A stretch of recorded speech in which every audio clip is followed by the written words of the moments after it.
A pleasant Thursday morning to you. Welcome once again to Untengle on the Bridge 99 FM. It is Thursday, the 6th day of April. It's April already, so we just want to officially welcome the month of April.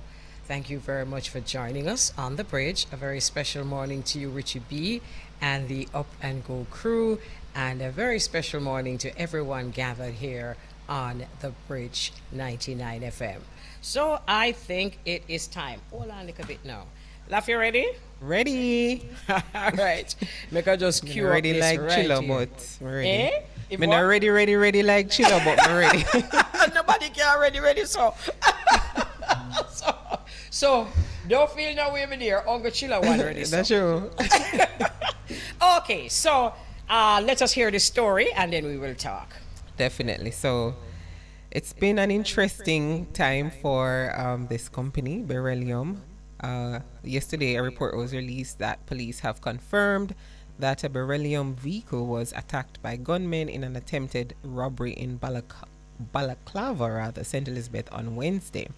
A police source said that the vehicle was in transit along a main road when the gunmen attempted to stop the vehicle before opening fire. The Beryllium crew reportedly sped off and sought assistance from the Shiloh police. There were no reports of injury among the Beryllium crew. Now, this latest attack on Beryllium follows last month's multi-million-dollar heist in Portmore, St. Catherine, in which 4 security guards were injured. So yeah, that's the situation with this security company, and a lot of persons now are wondering why, or if it's like a targeted attack, and just really confused about what's really going on and what the government is doing to really tackle crime. That was and my first things. question. Yeah. Why Beryllium? Yeah.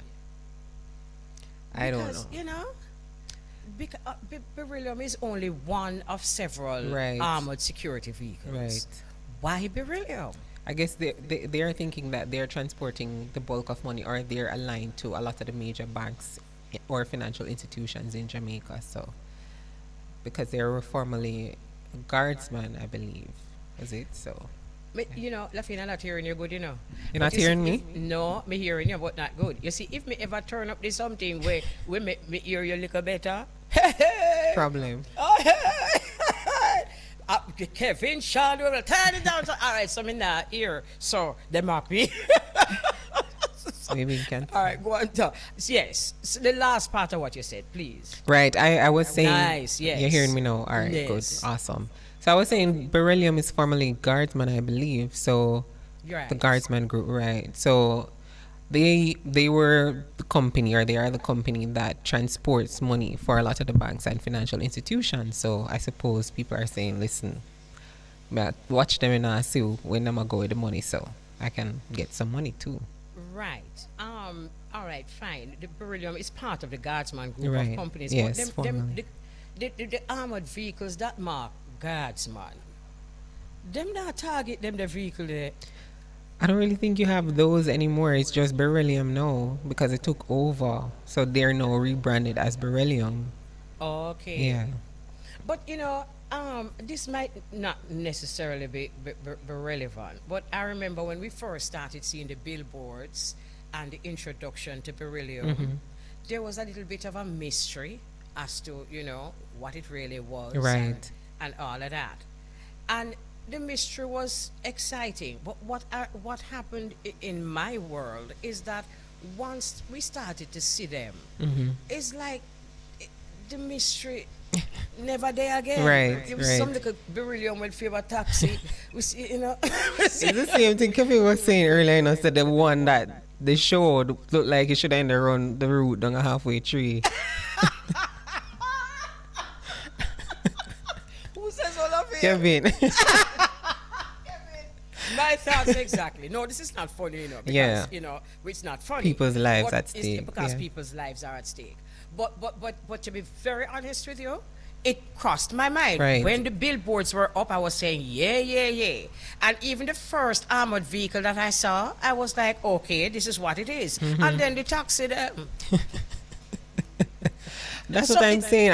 Even when I see some of the men come out with the guns and all of that, I say them not really look that secure in terms of with the bulletproof and all of that. Them not look protected.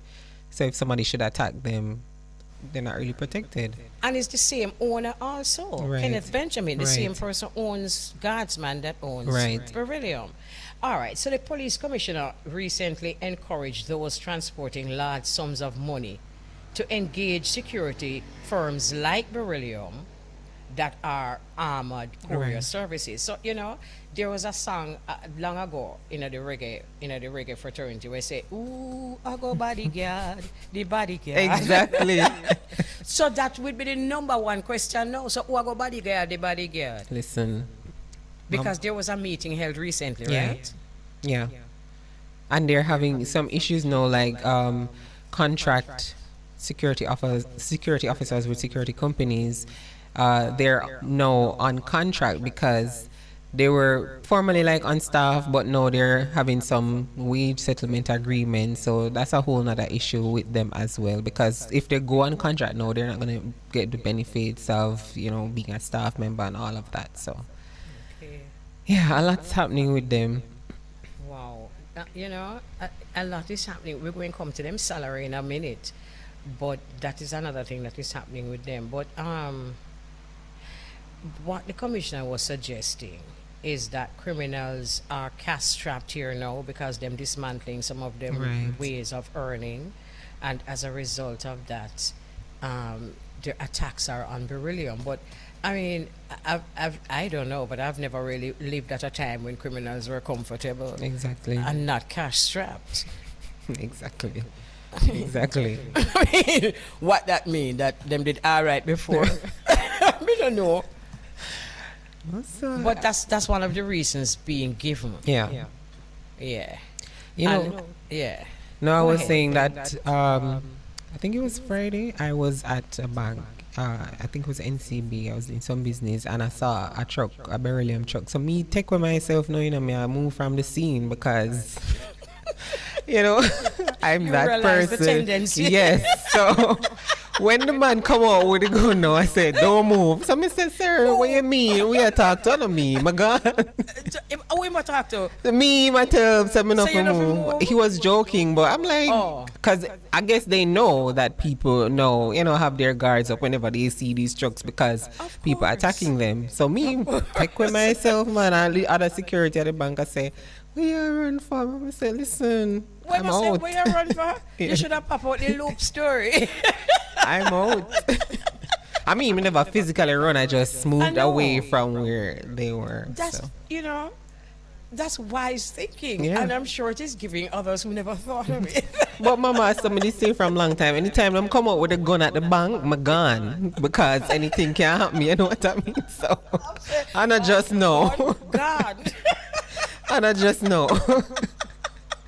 Well, my sister, no wrong with that. Yeah. So, all right. So, it's the armored vehicles that them really attacking still Right. and not the taxi them. So, the ones that look like It's not the taxi. arm, yeah. Yeah. So, it is not a question of vulnerability. Right. So there is that. But there's also the possibility of collusion with insiders.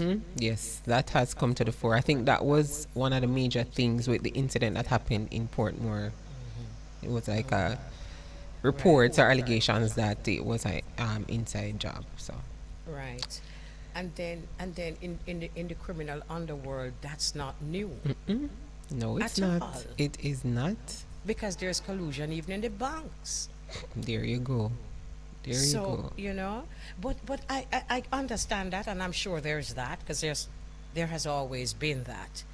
But in the case of what happened in Balaclava, them just brazen and just, need Yeah. no collusion with insider for the way them do. Yeah, definitely. Yeah. And it's really, really sad because for the ones who are not, colluding with anyone, who are just do them job, it's really sad that you're under attack. You have to be fearful of your life every time you go out to say you're going to do your job. Yes. So, Yes. Earlier when we spoke, Lafaine, you mentioned that we're moving towards a cashless society. Let's talk about that. Yes, I people say I'm a conspiracy theorist, Maybe I am, maybe I'm not. But I think these things happening now will push that agenda to say go cashless, just use card because you're not really safe with cash. But are you really safe with card either? Because if it's a tap and go card that you have, if somebody has your card and they go somewhere to just tap it, still not secure. My point exactly, Lafaine. I mean, as long as it's a man-made system, Exactly. it's going to be possible. It might be a little more difficult, Right. but it's going to always be possible to break Loopholes, the system. yeah, Of loopholes. course. And it's sometimes it's really a question I've always been saying of which you prefer, who you prefer for rob you. Exactly. Exactly. And that's how we reach now. You know? Precisely.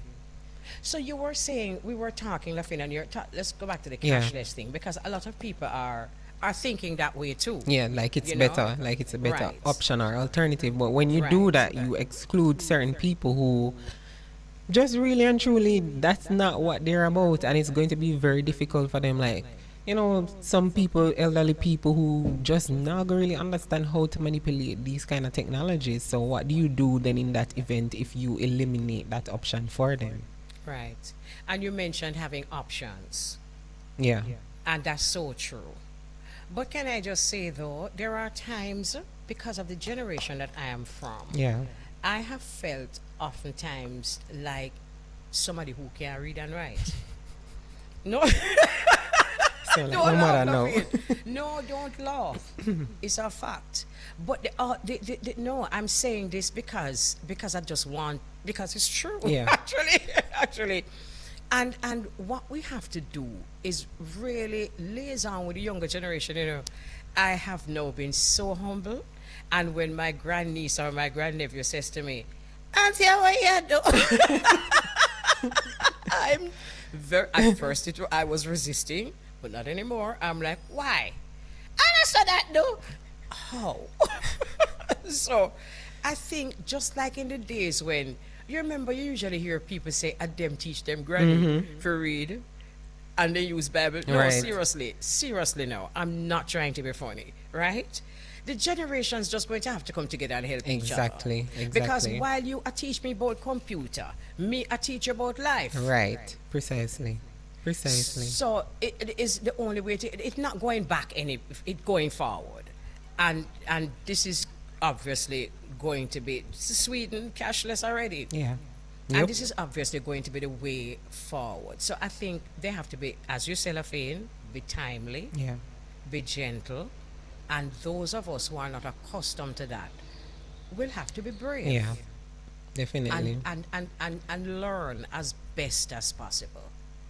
Yeah. Because when I saw my mother sending me voice note and picture or whatever, I was so proud of her. I said, I will teach my mother to send voice note and put up status. What? You see that little sarcasm the way you're having in your voice. We have to overlook all of that. Yes. But I was so proud of her. I was really, really proud of her. Like, me I know say, you're proud of her, but I can just imagine how you chuckled. I did. I'm sure you did. We all do. Yeah. You know, but as I say, just like how you say what you say a while ago, Lafaine, it's just reality. Yeah. And there are so many times where mommy good at chuckle based on something That you I say. right. Eh, I don't know exactly. how to do. Me can identify certain herbs or this tree or All whatever. right, all right, Yeah. perfect. So we're just going to have to come together Yeah. and deal with that, you know?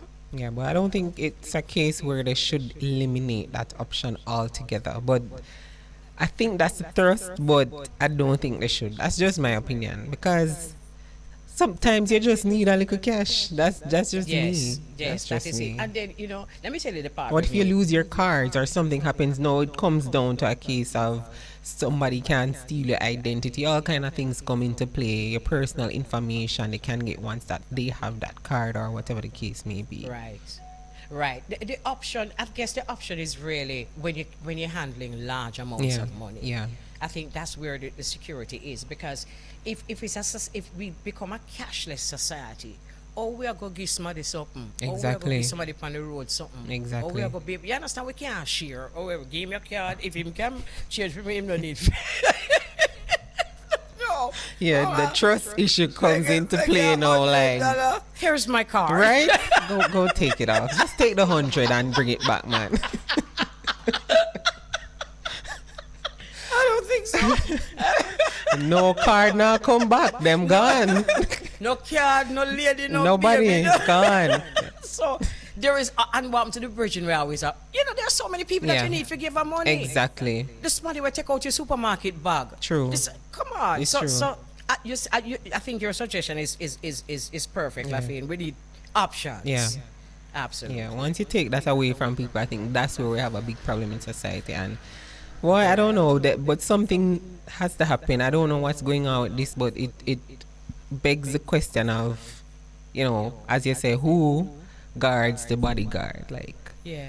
security is an issue. Yes, absolutely. And you know, wow, I'm telling you, you know, there are some ways that people live, and then there are ways that people live that people laugh off of.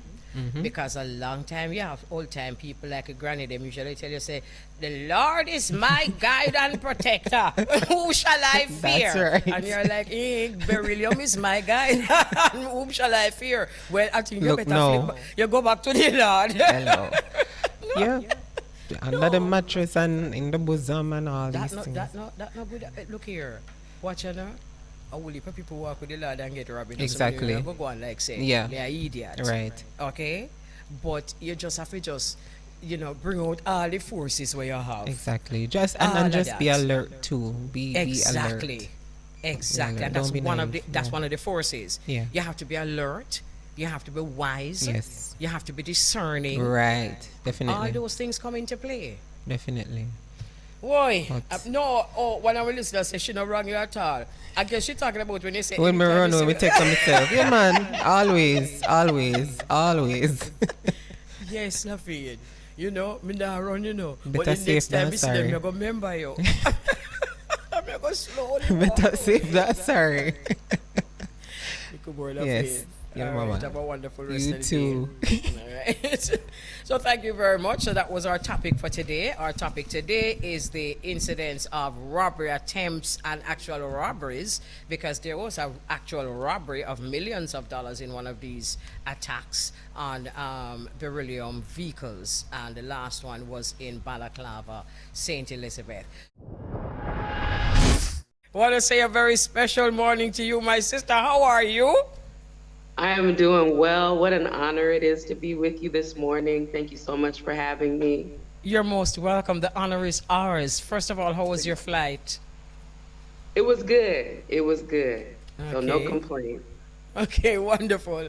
All right, so I know that you're a little tired. So for those watching us, Muisi is how you pronounce your name? All right. Perfection. That's how you say it. All right, so Muisi flew in from the United States, right? I did, from Oakland, California. Okay, all right. Okay, fine. So once again, welcome to the bridge. You know, there are many definitions, it seems, of who a Congolese is. Define for us the Republic of Congo, the Democratic Republic of Congo. If are they the same? Are there any differences? Help us. Yes. So, I mean, yes and no.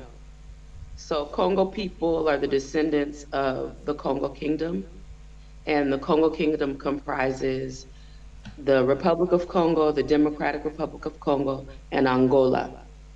Okay. But, you know, we all know that Congo people don't just live on that continent. Congo people are in the diaspora. So here in Jamaica, I know the Congo presence is strong. But technically, there are two countries called Congo today. But Congo people are those descendants from those three countries originally. Okay, fine. So as we talk a little bit more about the Congo people, you know, we are very excited when we talk about Africa. Right now, I mean, you know, a lot of goose pimples, right? When you say Africa, we just get very excited. So just give us a little bit about Congolese traditions. Tell us a little bit about our Congolese traditions, that we can just get an idea of you know, a better idea of who we are. Sure. So the Congo is located in Central Africa.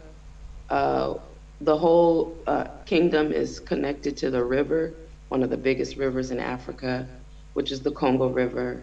Um, One of the central parts of Congolese tradition is really music, Yes. drumming and dancing Yes.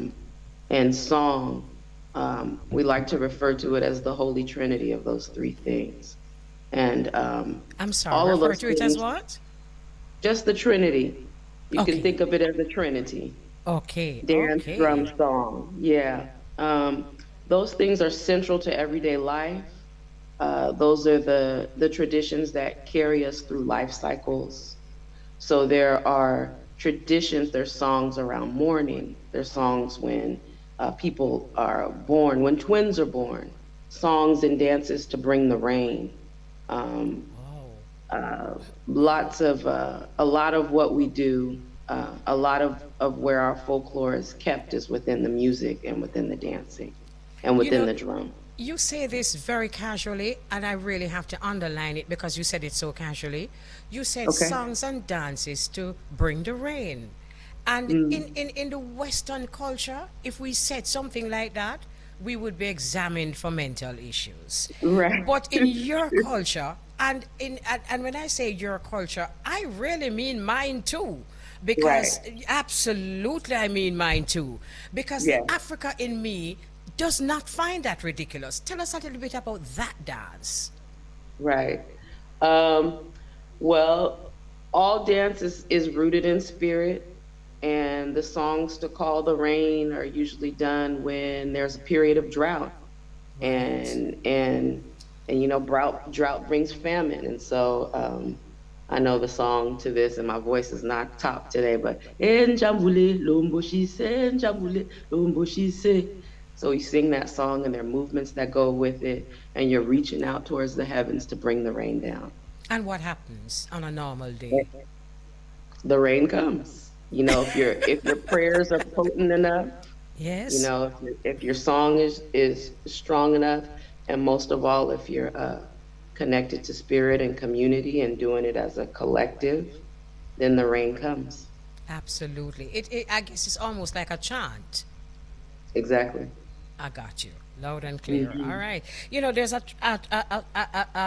Congolese tradition, and I'm not sure if it's actually because sometimes we have to differentiate between what we see on the internet and what is Yeah. actual reality.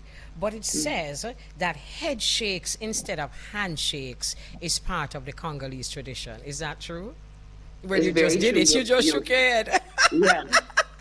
You see mostly men doing it, but they will connect, the side to side, so the temple of the head, one Oh, you mean and actually two touching and three, touching heads? actually touching heads. Okay. Hmm.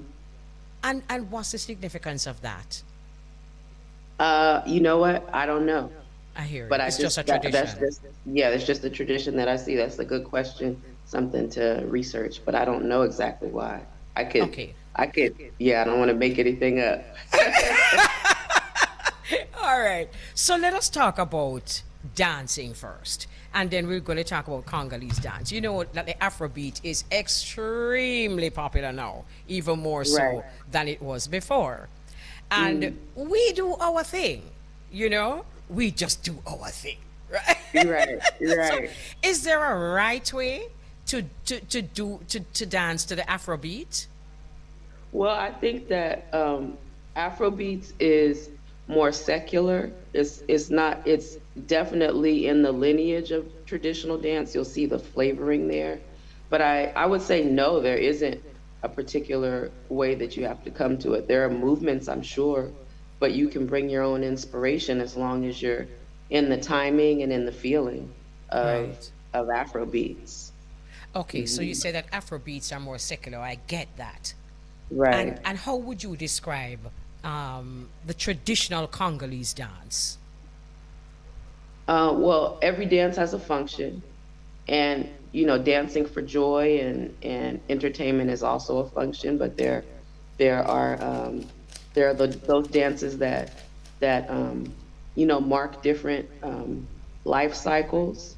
If I was to explain Congolese dance in particular, the style, uh, Yes. there is when you see it, you'll see a lot of concentration on the hips, I'm sorry, what you we lost you a call while ago. A lot of what? a lot of focus on hips, Yes, isolation yes, of the hip. We yes. know that well here, Right. right? Is that called a wine?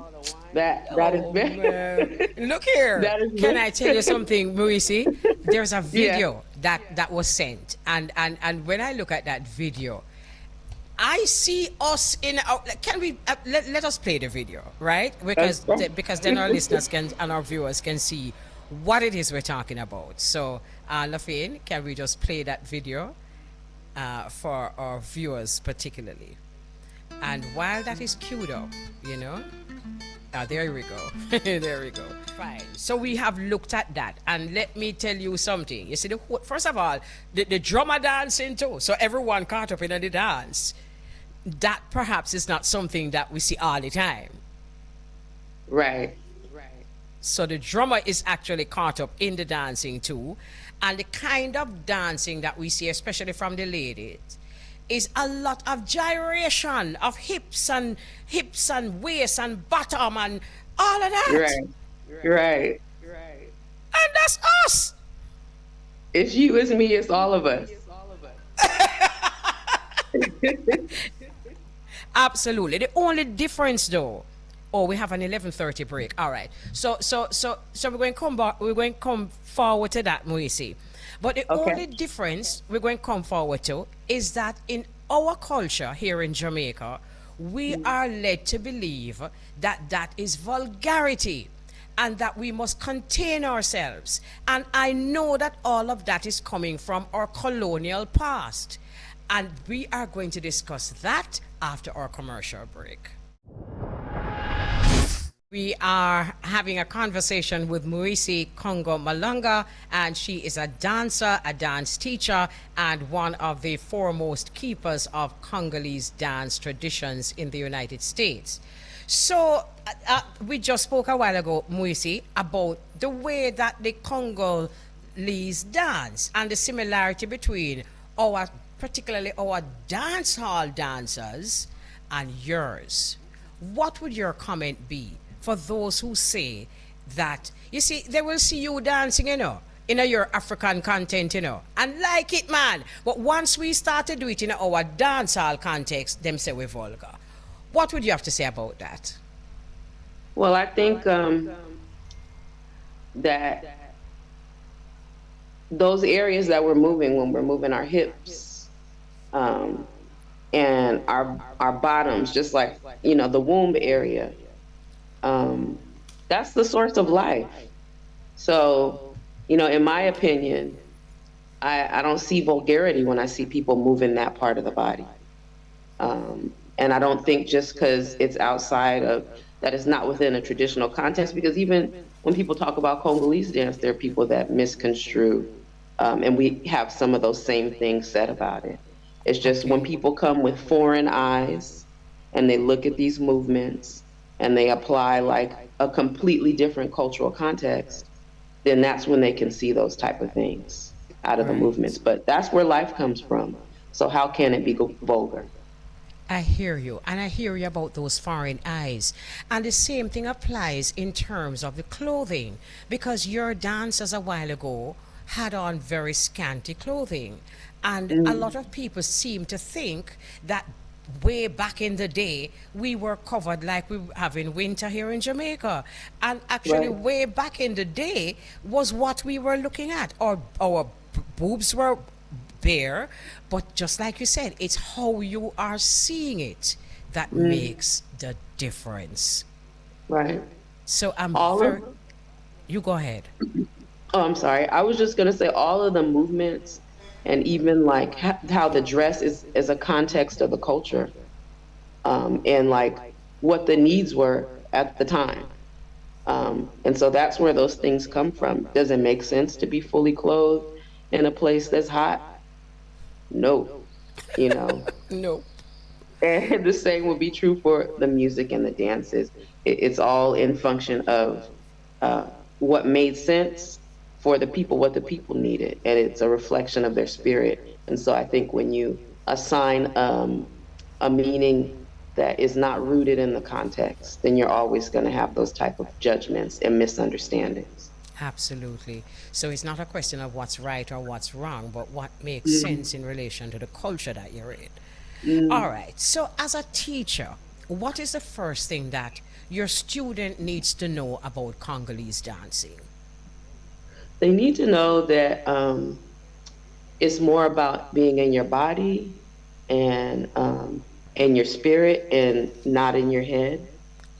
Um, that's the most important thing because when we do something that's new and different, we're going to come with all of our tightness, our angst. And sometimes the body will do the work for you if you get your head out of the way. Wow. Um, so I always tell people three things. I say beat, I say feet, and then I say everything else.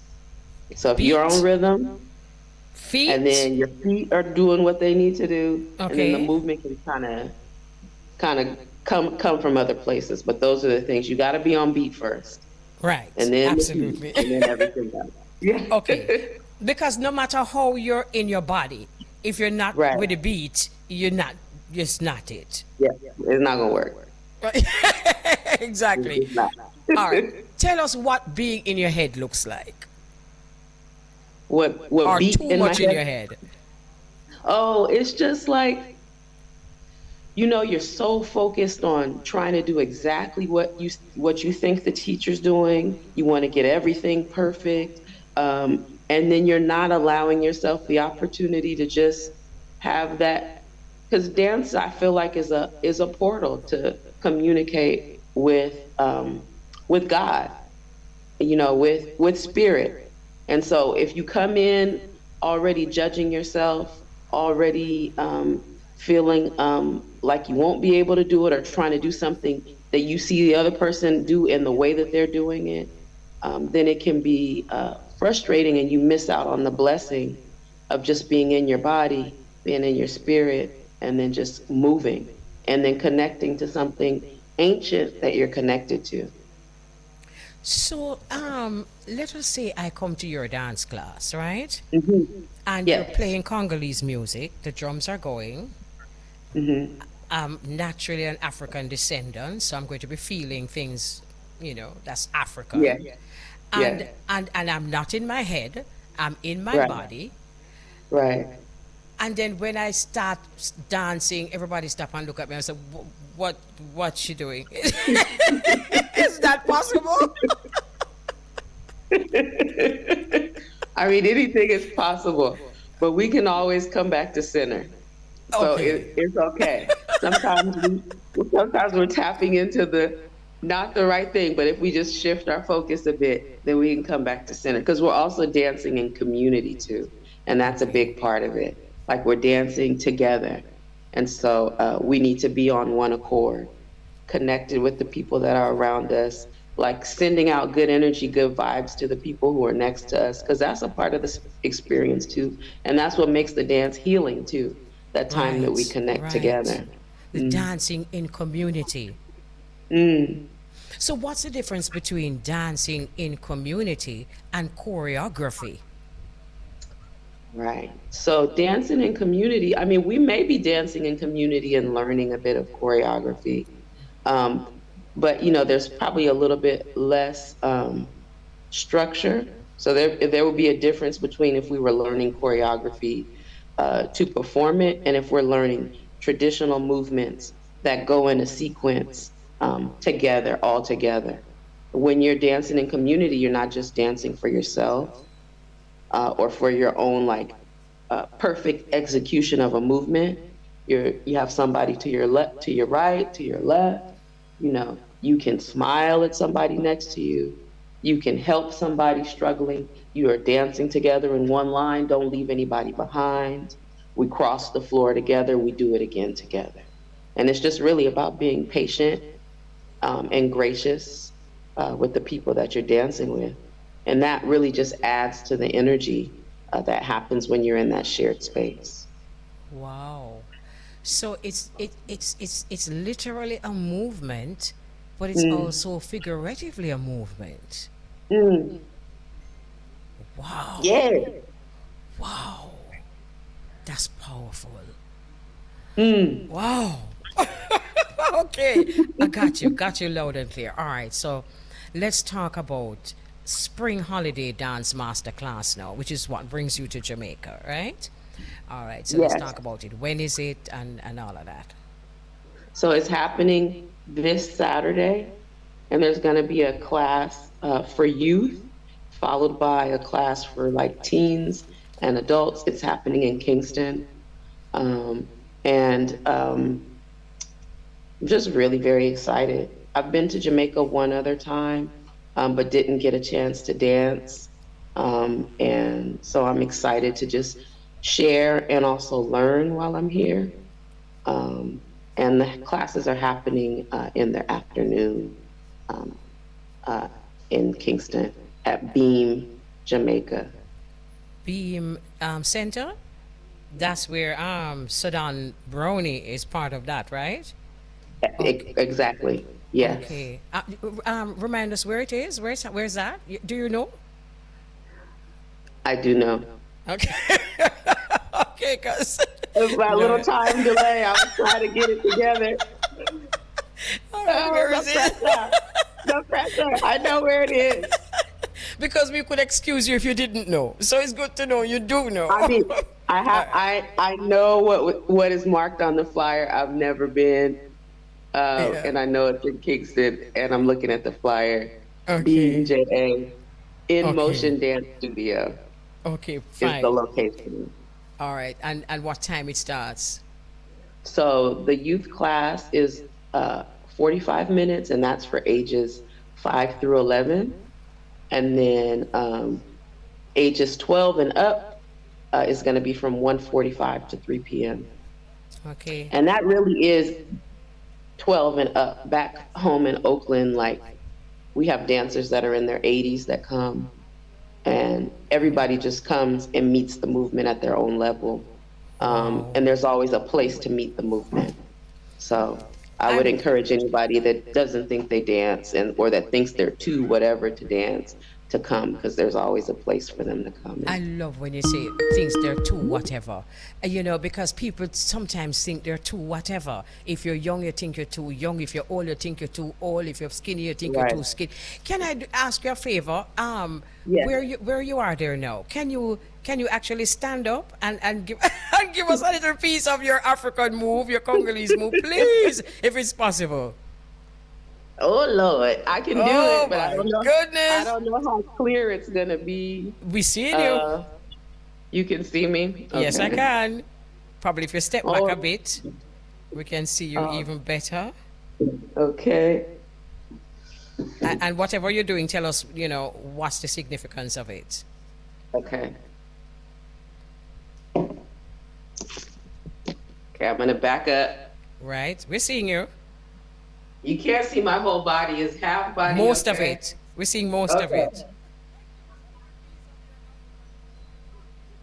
Not too far back. Okay, good. Right there. Okay. But- So we're right, just gonna keep it up here. You just have to imagine the rest. So I'm putting my hands on my head. I'm gonna say Zen Gun too. And then I say Zenga Mayembo. And then I say Zenga Luketo. That just means move your head, move your shoulders, and move your hips. Okay. Okay. And so we talked about that wine earlier. So even though you can't see my hips from where I am, you just know that you're making circular motions. Right. And that movement is coming from like the stomach area, and you're moving it around. So you're going Zengantu, Zenga Mayembo, Zenga Luketo. Zengantu, Zenga Mayembo, Zenga Luketo. Zengantu, Zenga Mayembo, Zenga Luketo. So you can't see anything, but you can feel it. Right. And so, right. yeah, Right. so that's the rhythm is from, it's on the rhythm of Zebola, which is a healing ritual from the Mongo ethnic group who are located in the Democratic Republic of Congo. And that dance is that's a movement from a dance that's all about healing. Okay. Okay, beautiful. So there is such a thing as movements for healing. Yes. Wow. Yeah, and the dance and the drumming that goes with those traditional healing rituals are just a small part of what you would do to heal from whatever manifestation of the spirit, whatever sickness of the spirit that's happening. And Right. so there's like a point where dance and drum comes into that healing process. Wow. You know, our ancestors are smiling right now because they're still here, and we Yeah. still have not forgotten our African tradition. And just to many dancers here in Jamaica, Kumina, Rastafari, so many, Mayal, so many that still retain that Africanness. Let me ask you this: is there any link here in Jamaica with the Congolese family? Definitely. I mean, I know that I see it in the movement and a little bit in my research around the Kumina, just even linguistically how it connects. My research is ongoing because I do believe that in order to know the full story, Congo people on the continent and then Congo people here have to come together because there's ancient wisdom here that those folks who went through the Middle Passage and brought here with them that live here, and then there's information that's on the continent, and so I'm always looking to add to what I know, and so I'm hoping that even in the short time that I'm here, that I can learn more about what Congo people have retained here and add that to what I know. But there absolutely are connections that you can see and hear in a myriad of ways. Absolutely, I'm sure there are. So thank you so very much for having this discussion. This was really fun. This was really fun, and these classes haven't even started. So again, thank you very much. And is there anything that you want to say before we seal off this conversation? I just want to thank you for just making time and space, and I feel like I'm in the presence of royalty. So I just appreciate you for just sharing your platform. I invite everyone to come out to the class, and let's connect together, and let's have a healing experience together. I wanted to mention that the artist of the video that you played is Kazi Malonga, and that the song Lo Mami was a single from his first album. He's also my brother. So just wanted to give him a shout and encourage folks to check out his music. But please come to the class. I want to connect with the people here. I want to connect with my people here. Thank you very much. And we want to connect with you. You need to see the response when I told our listeners that we're going to be connecting with a Congolese dancer. I mean, everybody was like, yes, we can make two move. Welcome to Jamaica, my sister. Wonderful meeting you. Wonderful meeting you. And have a wonderful session. So we have Documentarian Joelle Powe. We're going to find out the right pronunciations shortly. She's in studio at the Bridge Studio. And then we have Maxine Stowe. And she is an industry veteran, and I'm seeing her right now. She is on Zoom. So let us welcome you both to both Untengle on the Bridge and also Corporate Hour on Irie Jam Radio.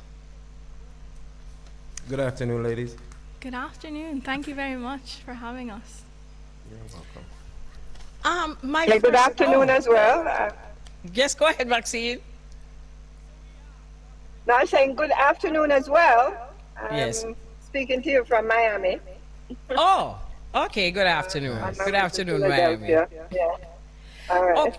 Okay. Let me start with you, Joelle. Tell us about the concept of the videos and the content that you expect these videos to have. Well, absolutely, Mama Kelly. It's called Botsia. And the reason why is because that's the reaction we want people to have when they watch it. Where I'm actively seeking out content where it's going to generate conversation. I want to speak to Jamaicans who have expertise, and when they say their views, it's going to create conversation and have impact. I want people of all generations to watch it and understand, learn something from it. And hopefully with this documentary on the Jamaican music industry with Maxine Stowe, what I want from it is that people in the music industry are going to come together and talk about the issues Maxine raises. Because with a Botsia, it's not just, it's actually that I'm trying to get to support one person's perspective and drop it into the ecosystem so that other people can also feel inspired to say their piece. So I'd love to tell you a little bit about the comments so far a bit later. Nice. Maxine, Botsia is a terminology that I would call it an expression that we use in Jamaica. Can you tell our listeners why you both chose that name? Well, it's Joelle's idea. I'm just promoting because I'm such a Botsia person. Yes, absolutely. When we say Botsia in Jamaica, it means something. Explain to our listeners what it means. You know, people express wonderment at, you know, where she get that thing from, or where she get that idea from, or I didn't see that. You know, I don't support that. Botsia. Oh, what's your van? Yes. Botsia. You know, What's your van? Botsia. we have Where's your this, go? What's your go? Where's your go with that? Absolutely. I love the name. I really love the name. So help us to understand again, Joelle. So you are the documentarian and you've invited various people like Maxine to tell their truth. absolutely. So for example, we have one on Carolyn Cooper that is on Jamaican language, and another episode with her that is on classism and hypocrisy in Jamaica.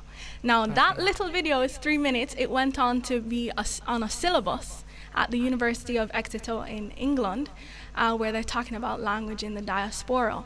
So what we hope is that people of all generations will comment on the video and share it, and that it will create an opportunity for people to want to reflect. So let me give you an example. Right. With this video so far, with Maxine Stowe, Why Jamaican Music Now Make Money, Maxine drops 8 bombing reasons that are holding the Jamaican economy back in terms of capitalizing on the music industry. And in the comments now, we have people saying, no, it's not that. It's the language. The reason why we're not making as much money is because we're speaking languages that people don't understand. We have another person saying, oh, it's because our music is homophobic. We have another person giving their own reasons. And that's what we want. We want to create conversation, and hopefully that leads to people in reality getting together and saying their perspectives, and hopefully transforming the topic, transforming the area. Love this. Love it. And a while ago you said young people and you got me nervous, but then, you know, my sister Maxine young, yes, and Caroline, and Caroline too. So me get it now. But so Maxine, why Jamaican music now make no money? Well, Jamaican music is making tons of money, but Jamaica and the creators and, you know, creative industry there is not participating in it at the level that they should, you know, over the years. And this is now billions and billions of dollars. Some of it just sitting in accounts or sitting, you know, in the superstructure, the business structure, because there is no deal with the country itself. As you know, our biggest companies out of Jamaica migrated into England or into New York or Florida, and so there's no entity in Jamaica for the international to partner with. That is how the international develops their subsidiaries around the world. They go to countries and partner in the country. Our situation is that our partnership exists in our diaspora. You know, we look at like Island Records. It was started in Jamaica, but it went to England in 1962 and built itself on the Jamaican labels Cox and Trojan, etc., and then started to sign international acts. and basically has become, even though the personality is Jamaican, and they have our biggest act in the Wailers and certainly Bob Marley, it's not linked to Jamaica. It's not a Jamaican company, you know? So the benefits of a company married to an international, where the external market is, has not flowed into Jamaica itself. The artists make their royalties, you know, whether it's 12, 20%, etc. But what I'm talking about is the 80%. You understand, that companies hold and would share and build out infrastructure and, you know, support the ecosystem of companies coming right down. And it's not just music. You have maybe also, for example, the film industry. You have the venue industry. You know what I mean? Those partnerships don't interact with the country. So we haven't studied that in order to solutionize it. You understand? We've had a lot of studies, but nothing focused on every product out of Jamaica, whether it's sugar cane, bauxite, etc. We are running through the problem now with the ganja. It has to have a proper venture relationship with the international market, you know? And outside of that structural now, you have the racial component, where we are African Jamaicans, you know, going, you know, America, who are highly racialized, even South America now with reggaeton. You understand? So our African artists, or African Jamaican artists, are invariably now blocked, you know, or marginalized. I mean, right now we have, because of the gay lobby issue, which is years and years ago, our top dancehall artists are all banned from the major markets. You know what I mean? And there is no ability for the country culturally or the PR to assist them. And that's a major blockade for the music. You understand? That is not being discussed, you know, not on an anecdotal level, like, you know, song lyrics, but on a constructive economic level, that one little percentage of something, and in a country where there's an issue not with the artist, there's an issue with the country's laws. You understand what I'm saying? That the artist may be reflecting, not simply them, you know what I mean? That they should not be so penalized. But And, let me ask you this you know, though, Maxine. Let me ask you this though. In terms of the question why we now make no money, do you think that the way that we present our music to the international market would have some bearing on acceptability or the level of economic, the level of money that someone is prepared to put into it? Because if I have a song, or if I'm hearing a song, and every line of that song is causing me and my ancestor them, how much money am I going to be expected to put into that? I mean, just naturally. And should we even care at all? the idea of freedom of expression is so huge, you know, in these markets, that, you know, that's why I said, for example, in America, the African American market is, you know, and creative people, they're free to do whatever. The rock market, they want to sing about Satan or whatever. They're in a religious place where, you understand what I'm saying? They paint up themselves and do whatever. You understand? And they make billions of dollars. Right. So that's the freedom. I'm not critiquing it. But we don't have the volume. The Wailers, we don't have the volume, and we are restricted by our borders. Right. Because even the Wailers were banned. The CIA and FBI went to Chris Blackwell in the 70s and told him that, listen, we can't afford these groups to come into Black America in the heights of the Black Power movement with their rhetoric. Yes. You understand?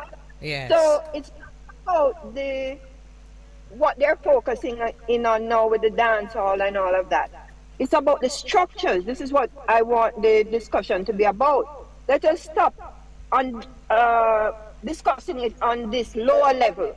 Let us go to the higher level, the higher rights, You understand? Because when you lock the artists in like that, you're only getting them more defiant. Yes. And the more defiant they get, the more they're going to hit out.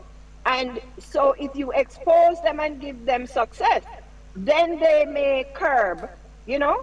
But if you lock them in, I will just say, you know, to whatever with you. Yeah, I get you, and I get you loud and clear.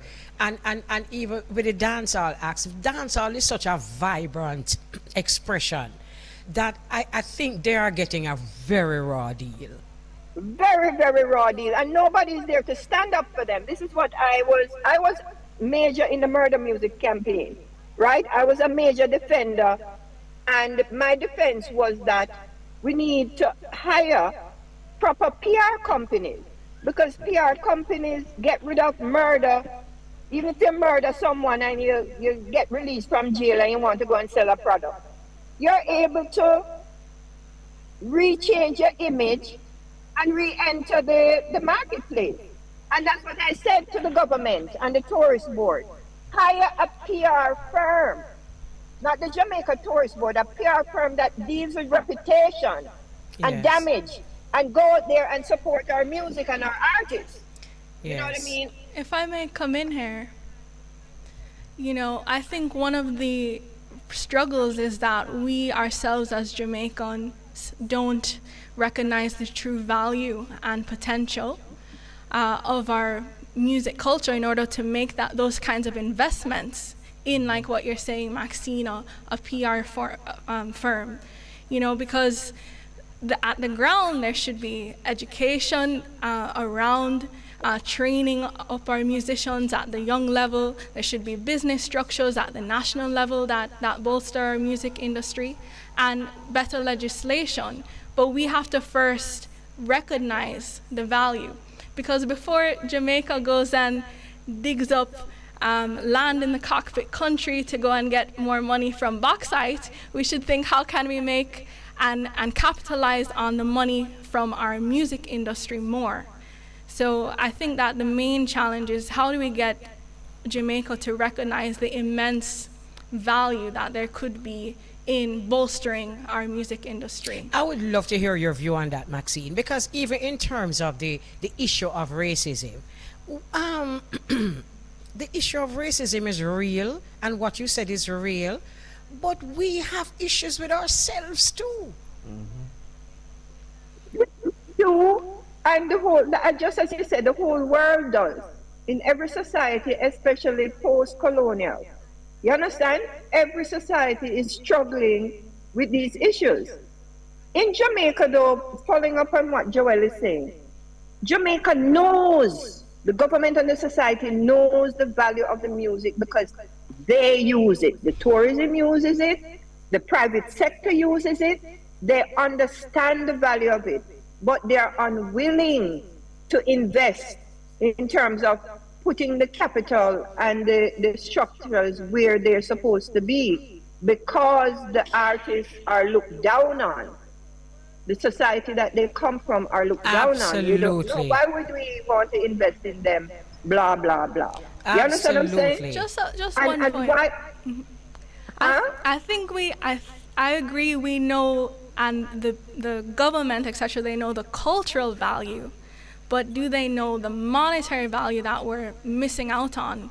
They do, because these international collection societies are in constant investigation as to the monies that are being held on behalf of the music internationally in various societies, of the money that is being made through the culture in the festivals, globally, the United Nations agencies.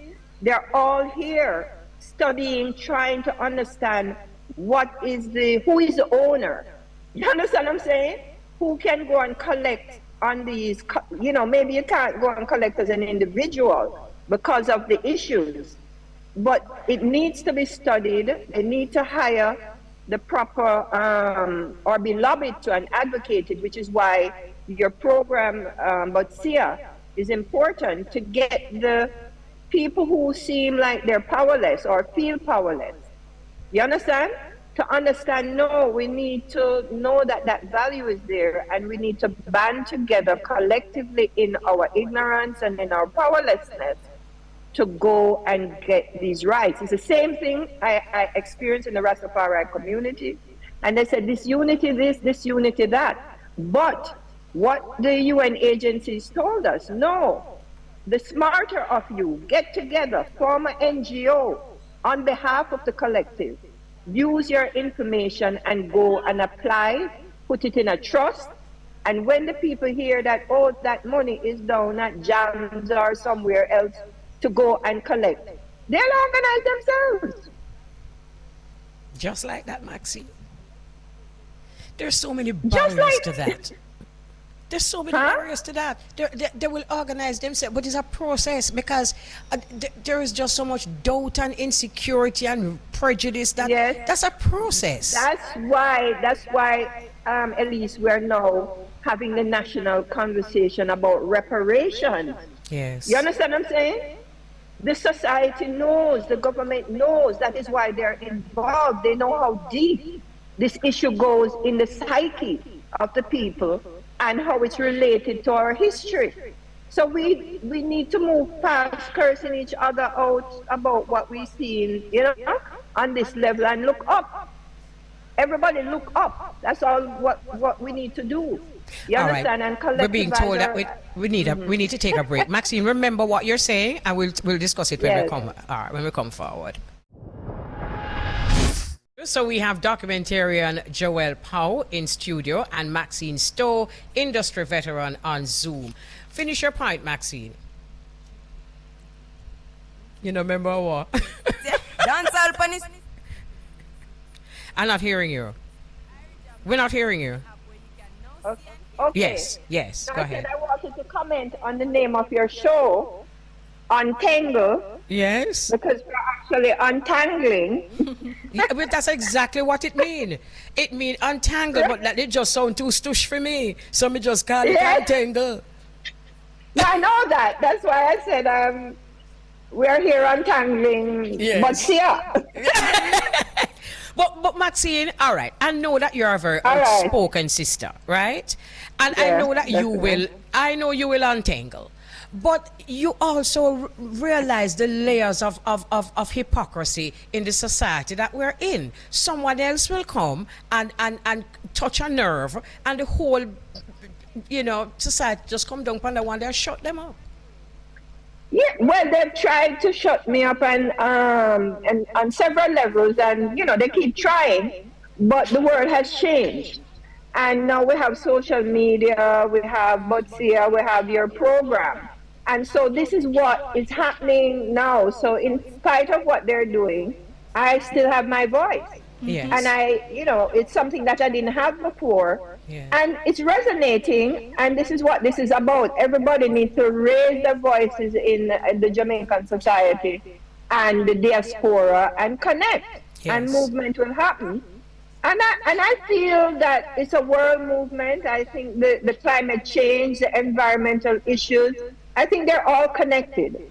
You know what I mean? And I have hope, even as they say, Afrobeats coming to knock us off of the I was just about to ask you about that. Knock us off the shot. We are African-centric culture.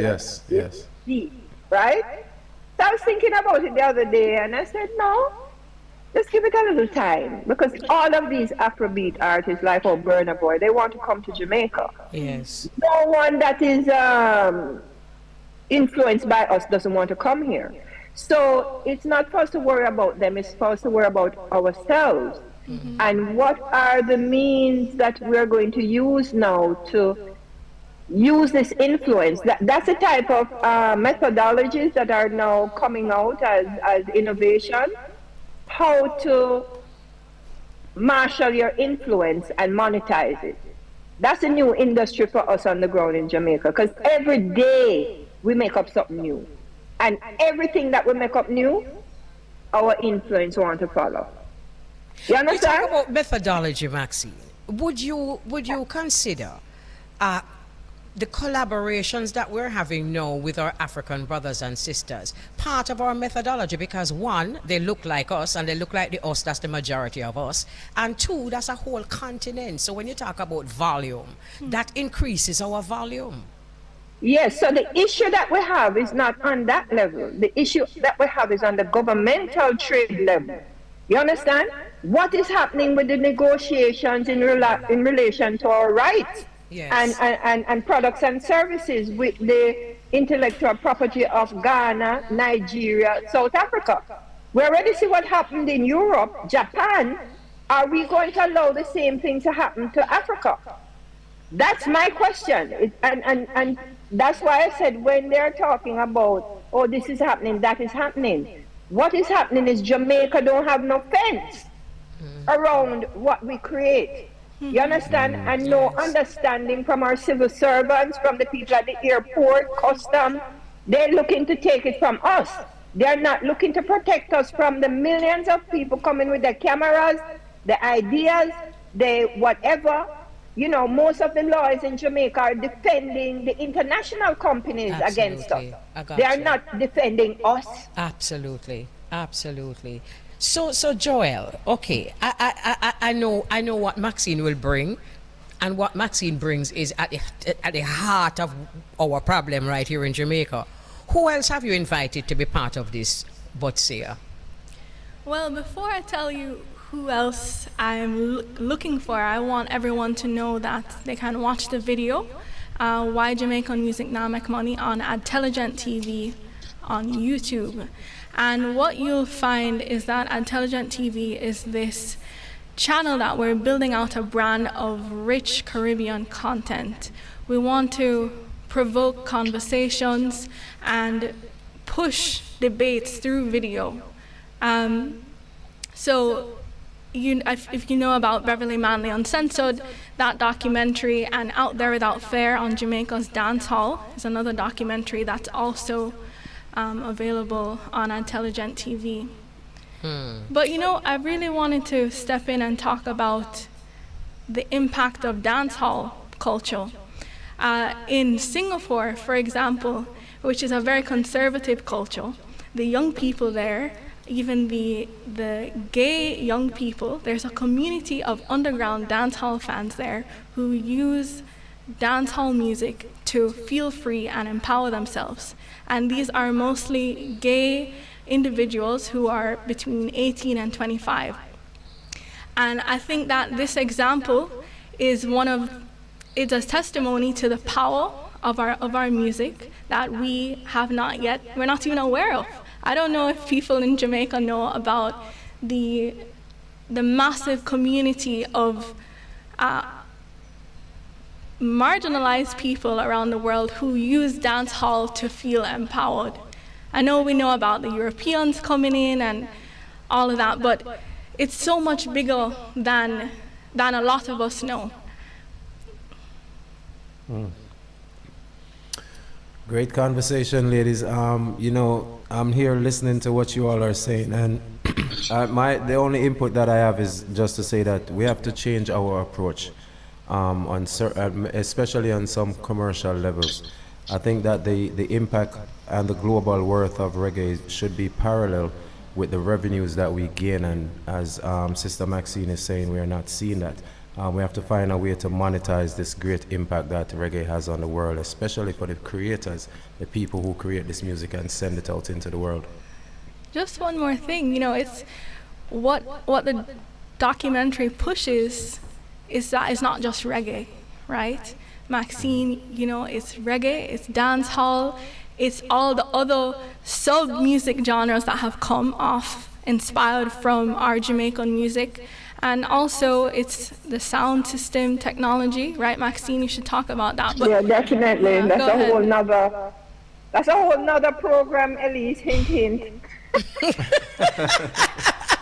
But I think the whole point is to just realize we're worth so much more.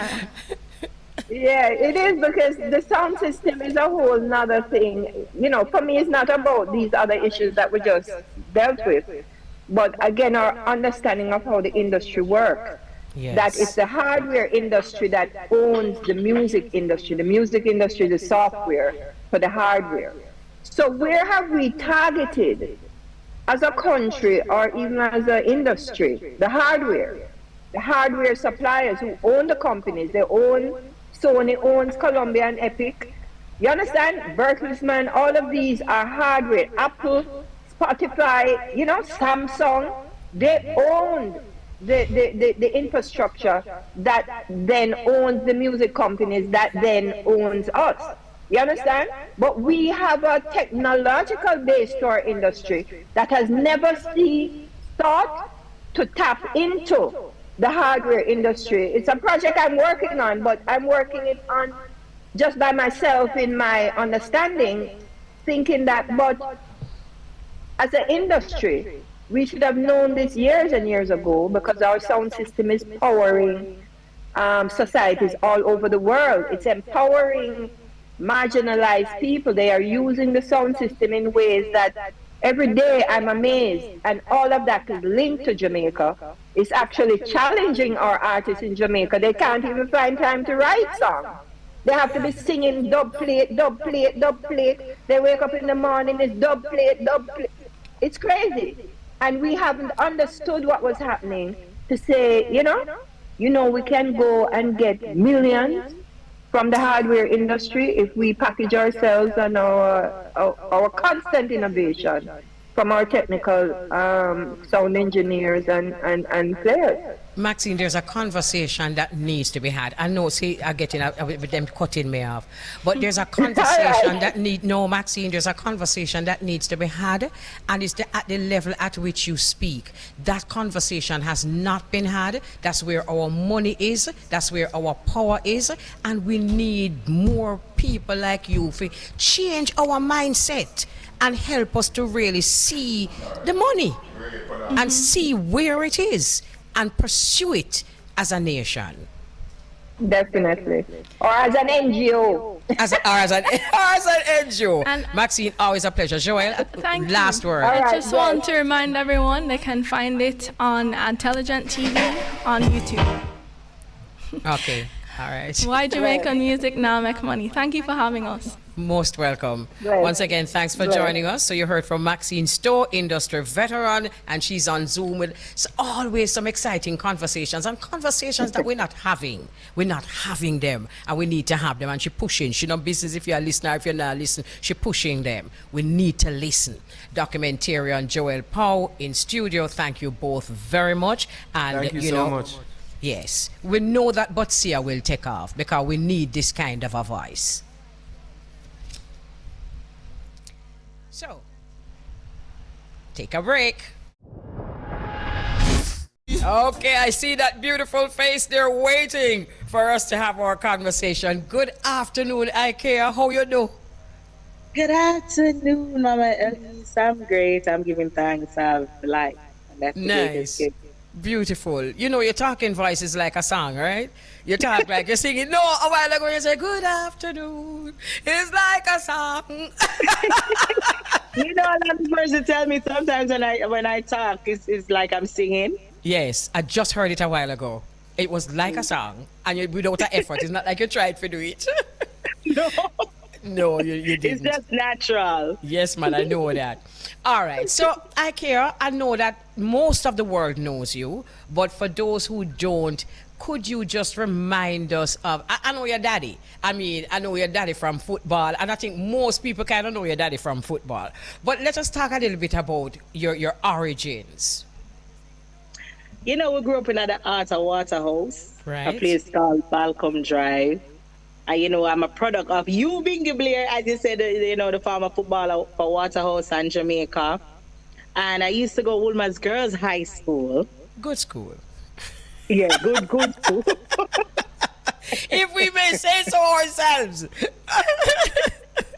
Yes, so you went to Woolman's. Yes. Woolman's. Before I went to Woolman's Girls, I used to go Pembroke Primary School. And Right. from there, I've always been involved in the performing arts. I've always been in JCBC, all of them something there. So you So- actually had a singing group at Woolman's, or you get to do that? Yeah, hold on, no, man. We did have one little group of Woolmans, you know, called B2K. Yeah. Boy, times changed since I was there. We couldn't try that when we did it. Yeah, me say, you know what happened? Every day we used to meet up in the bathroom and we like, once it reached lunchtime, we link up in the bathroom and everybody get around just to hear us sing. It was B2K, Blessed, Kelly, and Kadian. Oh my goodness, that sounds like fun. Yeah, so you know, music has always been a passion for me. As I said, Pembroke Primary, I've always been in the choir, dancing, JCDC festival. I've always been a part of the performing arts. Right. So a lot of people, I'm sure, would like to know, especially those who want to come into the business of reggae or to come into performing reggae. How did you, although you said you had your group from Woolmers, you had a little, not a little, you had a big push because with a dad like yours, it was not as difficult as somebody else. So tell us your journey and how you got into the biz. All right, how I started. All right, let me take you way back. Yes. When I was going to Woolmers Girls High School, my dad and Capitan, they're very, very good friends. So, you know, my dad is always talking about him singer daughter with him out. Exactly. Proud of him singer daughter. So he you know, him always I tell Capitan, tell me about him daughter, and him say, all right, so Capitan say, you know, I want to meet her. So I went up by Capitan. And the first thing Capitan said, you have to give me a piece, you know. So I was very, very shy. When him say that, what that mean? No, man. It means you have to give a piece of the lyrics. Look, you clarify that for me right away. Look here, people love to misunderstand. Look here, good. A piece of the music, people who listening were dying for carry back some scandal.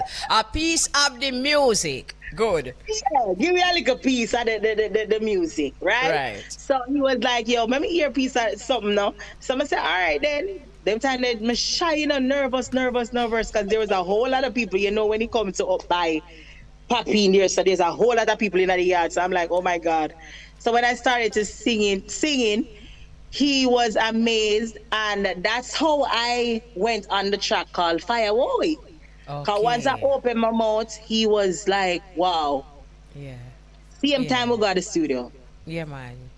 And can Same I just time say... we got to the studio, and at that time I was going to Woolman's Girl. I was like in what, third form or fourth form? I think I was in fourth form at the time. Wow. I know you're shy, naturally, but you Yes. also, you know, people listening need to understand shy. Because you're shy don't mean you don't have quite a personality. Yes. But you probably just have to wait for us to draw it out because you have a personality. That's me. That's me Yes. overall. Like I'm more reserved. I'm a reserved person. I will come in the room and I will see everybody and hi, good afternoon. And you know, I'm gone in a little corner over here. So You're cocoon. but a lot of time people mistake it for being antisocial, but it's not antisocial. A lot of time I've been judged that way wrongfully, you know, that, I care is antisocial, she not like deal with people. I'm not that type of person. You know, I'm a really loving person and a caring person, and I love to socialize, but I got to feel, you know, comfortable in regards to, you know. Yes. We're not enough. Yeah. In other words, we do a plentiful. Yeah, we're not plentiful. But you know, yeah. But we've had our moments when, you know, we're together, and I know that in our company, you're the vibes girl. So you know, it's from being shy, and I get it. I so get it. When you get to know the IKS and no, so she did stay, but it's because you're comfortable around your surroundings. So a lot of person would not know that IKEA. Right. When you get a little close, you would definitely see who IKEA is really. What I'm about, you know? Exactly. But you know something now, I'm reserved. I'm more on the reserve side. I get that. And can I say something? A lot of people in the public eye are reserved.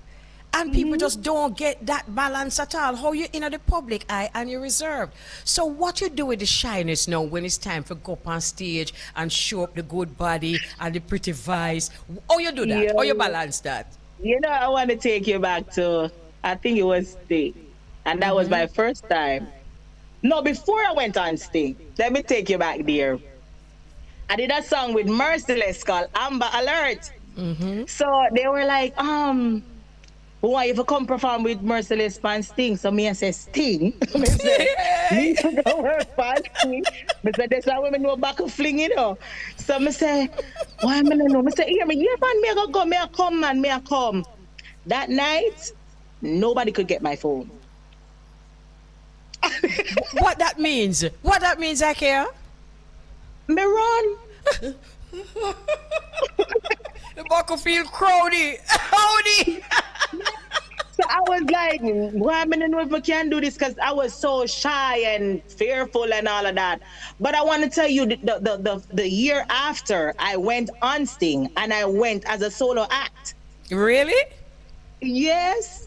Well, it's not easy to be initiated on Sting. Oh my goodness. And the reception that I got was amazing, honestly. I can imagine. The reception was really good, you know. So, as I say, I was very shy. But for me now, before I get on the stage, I say the 23rd Psalms. Okay. And after that, from I say the 23rd Psalms, I'm going to go up on the stage and that's it for me. It's good to know these little things. I just put my heart and everything, my soul, everything on that stage. Beautiful. So you pray for guidance first and foremost. I pray for guidance every time before I get on that stage. All right. So we're going to take a break. We're going to take a commercial break. And then when we come forward, we know that we have that song that we need to talk about.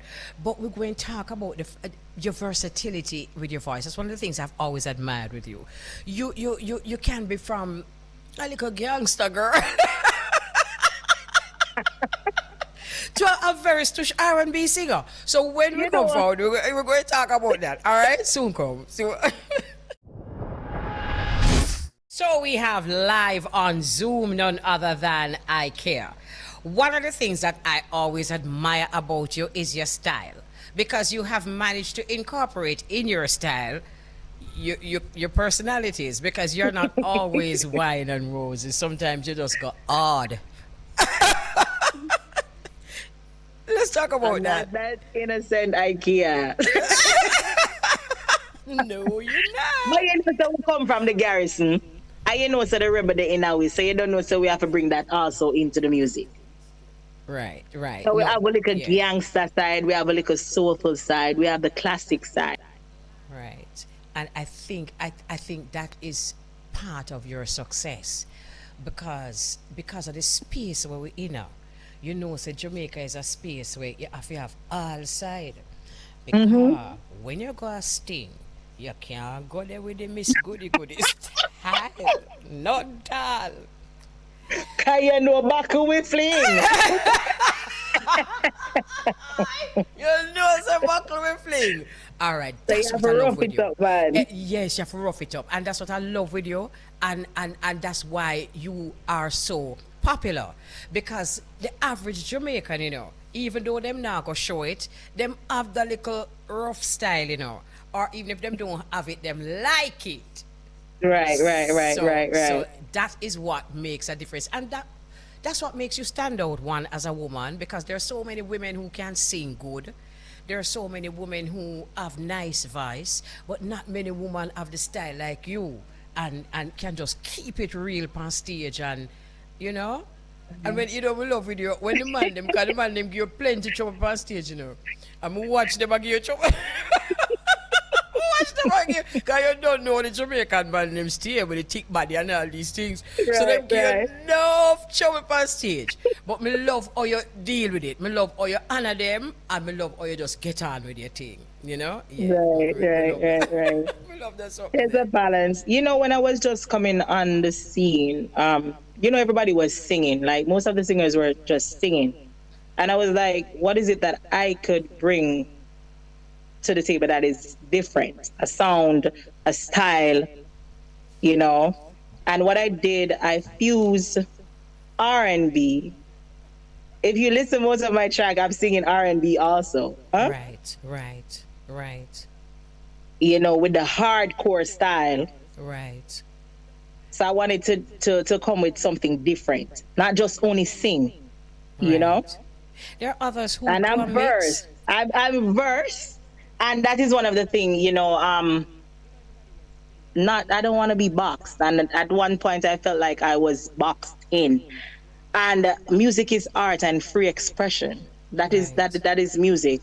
And at one point, I don't know why people think I was a Christian. But that's why I clarify that now. IKEA is not a Christian.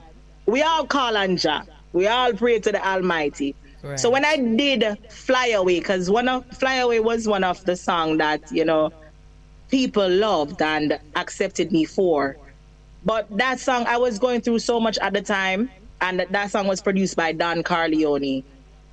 And I mean, we say, Jah make me fly away. I call Panja. All of we call Panja. Yeah. Not because I call Panja. I believe in the Almighty. Right. But that doesn't mean make me a Christian. So when they hear me say, ride or die, if my man will clap it, we been a say them something there. Right. We have a rough gangster side. So I don't know. People is like, oh, me think she was Christian. Me never know. Me think she was Rasta. But me a Rasta in the art, because my father a Rasta. so something, as I listen to you and I watch you and I hear you, and I know that I don't think people understand how much pressure sometimes people like you come under, because somebody will look at you and say, boy, she nice, I hope she. And then somebody else would say, me like her style, I hope she. And you're neither. Either you're neither or you are all. How do you cope with that? How do you deal with that? I mean, for me, what I used to be like, oh my God, okay, this person want me to do this person want me to do that. It put you in a spot where, Lord, a confused spot at one point. Because I was with VP Records at one point. Mm-hmm. I'm not with them anymore. When brand IKEA came out, we were doing music like High With You. With the gangster side, we have we culture side and everything. And basically they wanted me to do like mostly one drop. So I felt like I was suffocating. I felt like I was in a box. I felt like I wasn't being creative, But you have to follow your heart. Right. Follow your passion. Right. And know what works for you. Right. And you have to be that's brave. what I did. I was like, I took control. I took back control. That. I love that. You took your power back just to be yourself. I took back my power. Yes. Because I know my strength and I know what I care is about. I don't want to be anybody else, but I care. Right. Somebody just wrote a while ago, big voice. That's what we love with you. That big voice. We're not afraid to express ourselves and, yeah, man. All right. So you have a new song out now, right? And before we start to talk about the new song, let us play it that our listeners can hear it, and then we talk about it, all right? No problem. Let me tell you something about a singer, and a female singer like you. There are many times, you see, you sing a song, and you're singing it from your personal experience, but you see, because of the way or you express it, there are some women among us who just can't do it the way they. So them can't express themselves the way they. So the boyfriend could have come and them can't say to him, so me don't write it already, so try, but so them just put on your tune and turn it up loud. So thanks for being the voice of some of your sisters who don't have that voice. Let's talk about the song now. Is it personal experience? Is it something that you went through? So with IKEA though, I don't see the boy with Barney at 15 leader because he might lose the arm. Right? But because me, I gotta take a stand. Yes. Before it even get that way that I'm not the one, right? But there's a lot of women out there who are suffering in silence, right, who are victims of abuse. In regards to you asked if it was coming from a personal space. In regards to the physical, no. But you have something called power of control. A lot of time men use that one on women, power of control. And that's why I advise women also to be independent. Yes. independent. Yes. You know, I've been a victim of power of control before, and verbal abuse, mental abuse. But as to physical, no. But I've lost a friend through domestic violence where her boyfriend shot her and shot himself. Oh my goodness. I've been around friends who are pregnant and them boyfriend beat them up with the baby inside of them. Like, so I've seen it all. And that's why I could put this in my music and be the voice for women out there who are being victims of abuse. Right. You know, you mentioned verbal abuse, and I'm happy that you mentioned that because there are some women who are going through abuse, but because that individual has not physically touched them, they don't consider it to be abuse. And I think we need to widen our perception of what abuse is. What because is you have abuse? somebody who Yes. can be gaslighting your morning, noon, and night. Every time you say something, you say a lie, or he just tries to Try gaslight to make you feel less than. than. That's abuse. That's abuse. And must be seen as abuse. So the song, tell us a little bit about the song now, the lyrics in the song. All right. I am doing a series right now. This song is coming from a part one song that I did called Disloyalty, which was produced by Sponge Music. The video for that is always out. It's like a movie. And everybody was asking, we want part two, we want part two. So Pandemic had hit me up and said that he wanted me on a juggling that he was putting out. And when I heard the rhythm, I said, okay, this is fit for part two. And in regards to Disloyalty, which is part one, it's about betrayal. Protection protection turns to lies and deception.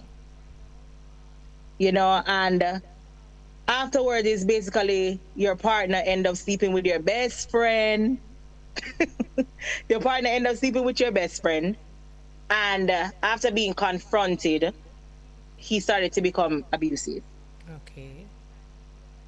Yes. So that's basically the line in the story, in the song. The line of the story, which is coming from part one, because I'm doing like a mini series with all of my songs. Okay. Yes. All right. And this is our self-defense. As I say, it was inspired by my friend being killed by her boyfriend. Okay, I hear you. And that song was produced by Pandemic Records. That is what inspired the element of self-defense, because you know there's a line in this song where you are reminded, gentleman, say, remember, say your head not so righted, don't it? don't Like a woman scorned, right? Right. So when you say when a woman proceed is with fed care, up, she's just fed up. Yes. You know, there's some information that I thought I would share while we're doing this interview. And it says domestic violence is a real issue which affects both women and men. And men. That's right. The data revealed that 27.8% of every partnered woman aged 13 to 49 years experience intimate partner physical or sexual violence or both in their lifetime. Women 18 to 24 and 25 to 34 generally experience the highest rates of intimate partner violence. This song struck me immediately because of statistics like this. How has the song been doing? You know, to tell you the truth, the song has been doing great so far. And I'm really, really happy because I see men are supporting the movement. Because as you said before, not only women are victims of abuse, but men are too. But you know them not gonna come, cause man feel like them at talk them not gonna come forward and say, yo, a woman beat them up. This true. You understand? But for real. I'm really happy right now in which the song is doing well. Right. It's doing great. I'm happy to know that because there are so many of us that can relate to that, and for those among us who not very, brave and vocal, this will be their voice. So, You know. what else has been happening, especially since the pandemic? What has been happening with your career? You know, Oh my God. shows, album. Tell me, talk to I me. mean, during the pandemic, I was on the road with Dexter. We did a song called Nosy Neighbor, which was produced by Triple L. Yes, Jungle yes. Boop, Triple. boop, boop. Yeah, man, I'm a G that. Big up, Yeah. big producer, Triple L from Jungle. Um, he produced the track called Nosy Neighbor. And what happened when Triple brought the rhythm to me and we started vibing the rhythm and whatever, I said, who would fit this rhythm? And I started to vibe it and I came up with the idea and then I said, yo, the best person for this is Dexter. So I linked him and I said, Dexter, you know, I have an idea. And he was like, yeah. Him say, all right, let me hear it. I'm going to make him hear it. And him say, yo, link up, we need to go to the studio. And we went to the studio and the rest was history. The rest Nice. was history. He fell in love with the song and he said that, yo, I wanted that song to be a part of my album, which he was putting out called Vent. So the album Vent came out and he wanted me to be a part of the tour to promote the song. So during the pandemic, I was on the road with Dexter promoting Excellent. our song called Nosy Neighbor. So we were still Excellent. working, still working Beautiful. during Nice. the pandemic. You know, tell us how important it is to actually be on the road promoting, because a lot of times an artist will come out with a song and then right after that you hear them on the road and people don't grasp it. How important is it for you to step out and promote your tune? I mean, in regards to producing the track, first is having the product. But when it comes to the marketing side, I think a lot of artists, we fall short in regards to marketing and promoting. And in regards to getting a song out there, it takes a whole lot of promotion Yes, it does. and a whole lot of budget. Yes, it does. Let Yes, me not it does. forget that part. For It real. takes a whole lot of budget to definitely get the song where you want it to be, charted everywhere. Do you get You know, that in so- returns? Do you get it forward in returns? All of what you've put out? Most times you don't get it back in return because there's so much invested in the music that a lot of persons, even producers, don't get back it fully in return. Yeah. But it's easier for the artist to get it forward because if you are out Yeah, there in regards to promoting, you can get it back in return because with the artists, apart from the producers, because you know they're it's from streaming and all and sales for the producers. But as for the artists, we could get it back from once the song out there hit, you can get it back from shows, dub plates. There's so many avenues that you could recoup from. right? Okay, Right. so you know, I'm very happy to be talking to you, because we haven't spoken for a long while. It's Is there been a while. anything? is there anything that has been happening, musically or otherwise, that with you or your career that you think we need to know? Because see my phone here, your man and my girl, bad girl. I just want everybody. I just want to thank everybody who has been a part of my journey from day one. Thank you, Mama Elise. You have always been, supporting IKEA. For me, it's just putting out music. There's a whole lot of new songs out right now. Una can ask me now, where you did the IKEA? yeah, for real. I've always been putting out music, but I wasn't getting the full support behind the music. That was an issue for me. I wasn't getting the full strength behind the music, But I have Are a you song now? called Take Him. The video is out for that. It was trending on TikTok. It's like 3 million. It's almost 3 million views on YouTube also. Wow, nice. It's a ladies' anthem. So that song is called Take Him. As I said, the Nosy Neighbor is out with Dexter Daps. And recently also I did a song called Me General, which was also produced by Sponge Music. So when I did that song called Me General, Dexter heard it. He fell in love with the song. And he was like, yo, me have to go up on the remix. So he did a video and went to Instagram. And when he went to Instagram, he'd say, yo, IKEA, you can't left me off of the remix. But You that's can't left me off. beautifully. No, because look here, you're saying it, so fun. But a lot of females don't have that story to tell. That kind of a relationship with the man, them crucial. Yeah. Let no one fool you. We need them. Because We when need them them. jump on, like what you say, what you don't need them, yes, man. Because when them jump on the thing in a man, it well jump on, you know. It's a full strength. It's a full Yes. strength, and I have to big Yes. up Dexter, because he's very supportive in my music, and he's always been a fan, and I've always been a fan of him. So, we have a great chemistry working together. Beautiful. And the Mid General remix is out, and the people them love it because the fan was like, make sure you get him on the remix, make sure you get him on the remix, and he did came on the remix, and they loved the remix. So there's so much things out there right now, new songs, new videos. A lot of persons have been asking, oh, you're not going to put out an album or an EP? I don't know if I'm going to put out an album yet, but I'm considering putting out an EP very soon. Okay. A body of work. Okay. Something that, a body of work. And that body of work would have perhaps a mixture of different kinds of music, would it? Different sides of IKEA. Right. No boxing. No. For those who don't necessarily want to take him. So if you don't want to take him, if you don't want beside it, me have something for the wifey. You understand? So there's a balance in life. Beautiful. Let me ask you this, because, and I'm just asking you this out of the blue, because are you having fun in the music? Is the music making you happy? The industry, being in the Why? industry. He said it on the street, it's stressing. I make nobody a fool. Yeah. Yes, I love that. I love that. It is stressing, and if you're not firm mentally, you will Yes. lose it. I love Trust me, that. especially if it's something that you love and has so much passion, and then you're not getting the justice that you have, and you know how talented you are as an artist, but you're not getting the full, it is really draining. Yeah. Because I imagine so. you know what? Somebody came to me one time and said, "Boy, I think you need to do some like ABC lyrics, cause I do something like what? I don't even remember who he was talking about." And I was like, I'm never IKEA. This brand IKEA will never drop our standard of music. Right. And it works for you in the long run. It works for me. Absolutely. I'm not the one that you're gonna get ABC. Yes, I hear you.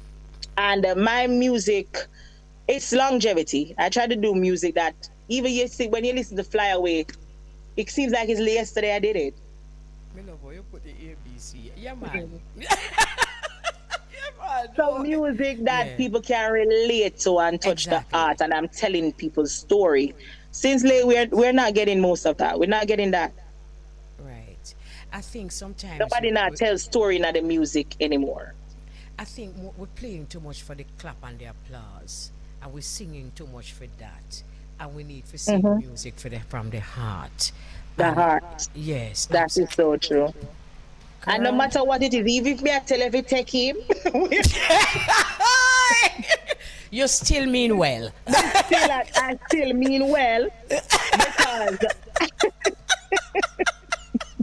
Easy at all, I'm just telling your story because we all have been in situations like that where, because no matter what it is, a man is always going to be a man. He might go out of the relationship, no matter what it is. You could not do everything for please him. Him still going out there and cheat.